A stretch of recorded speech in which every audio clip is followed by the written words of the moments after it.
Hi everyone, and thanks again for popping by. I'm Doug Atkinson from Black Sun Mortgage, and here we are talk about financing and mortgages for 3311 Steveston Highway in Richmond, British Columbia.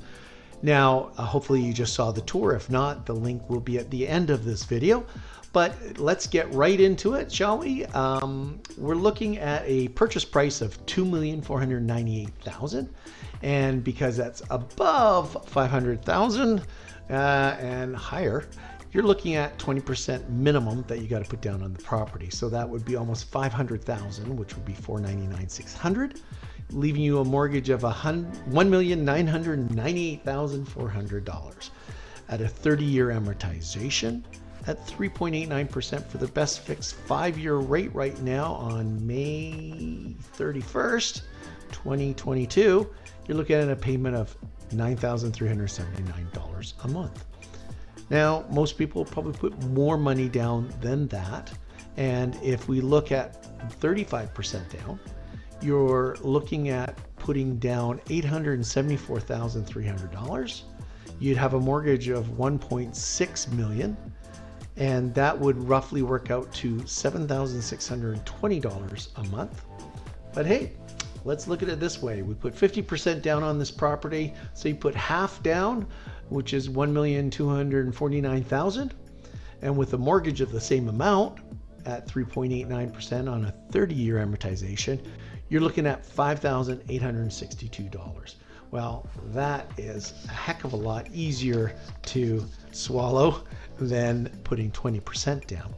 Also, your gross yearly taxes on this property is $5,723, and your average heating bill is something that you contact your local electric or gas supplier and find out what the average utility bill would be for this home. So that's easy to do. Just give a call. You can find out what those costs are. Now, also getting into this, you're looking at property transfer tax here in British Columbia. And the property transfer tax on that is $52,940. Yes, there's no escaping property transfer tax. It's calculated at 1% of the value up to $200,000 is $2,000.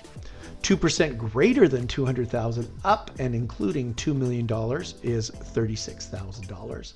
And then anything over $2 million is 3%.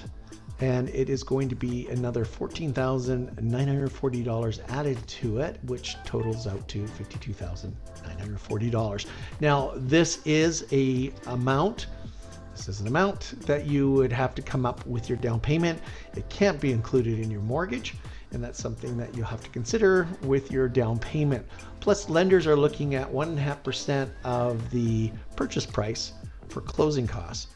That would be as high as you would need for the closing costs on this, but a lot of it is to cover your taxes, property taxes for the year, and also a notary, lawyer fees, and any other fees that have to come up and utilities that have to be paid out for the municipality. So that's what you're looking at for this particular property. So thanks for coming by, and please like and subscribe. And more information will be in the description below. And thanks again for coming by. We'll see you next time.